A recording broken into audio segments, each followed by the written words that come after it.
They say D.C. is Hollywood for ugly people, but can that be true if Hollywood comes to D.C.? Our number one story, our nation's capital, the nerve center of American politics, beacon of legislative power, and a virtual ground zero for dueling sexiest men alive. The gauntlet was thrown last month when George Clooney ditched the Oscars to discuss Darfur with President Obama and Vice President Biden. Not to be outdone, Brad Pitt made his move. With him, his new leading lady, House Speaker Nancy Pelosi. She and a seemingly smitten Majority Whip James Clyburn met with the fully goateed Pitt on Capitol Hill last week. It really is an honor to have him here, and I know for some of my staff and for bragging rights to my children and my grandchildren, a real treat for me as well. I did not realize when the Speaker asked me to chair the Katrina Rita Task Force that it would lead to my getting in a position to make my grandchildren so envious of me. That's right, hide behind the grandkids.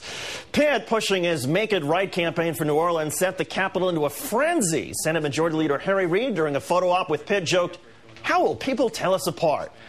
But Pitt better watch his back. Richard Gere was in town yesterday, attending an event for Tibet. With him, his new leading lady, House Speaker Nancy Pelosi.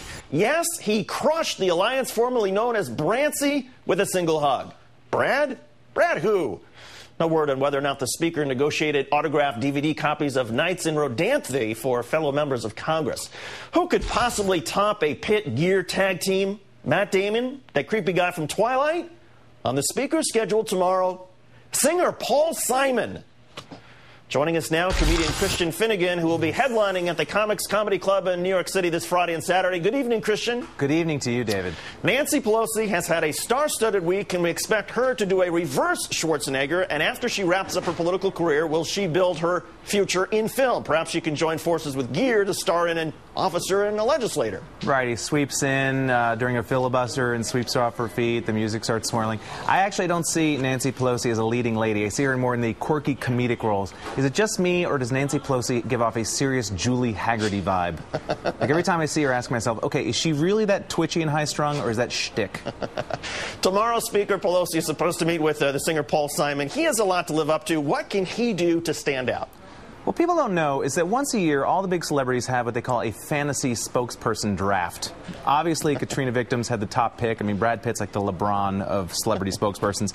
You know, Tibet's a little further back. I mean, they keep going to the well with Richard Gere. You know, he keeps putting up numbers. And obviously, you know, Paul Simon's there for children's health insurance. That's a bit of a reach. I'm pretty sure he would have been around in round 3. Also spotted around D.C., Rob Lowe. According to one congressman's Twitter page, Lowe was at the House last night watching members vote on school lunches. Is that a sign that Hollywood needs to come up with new material when actors would rather watch legislative proceedings rather than, say, Jonas Brothers, the 3D concert experience? First of all, I'm not going to sit here and let you malign the Joe Bros, but it's kind of ridiculous seeing, you know, what's his name, Rob Lowe, sort of leverage his West Wing cred. You know, is James Gandolfini going to order a hit now?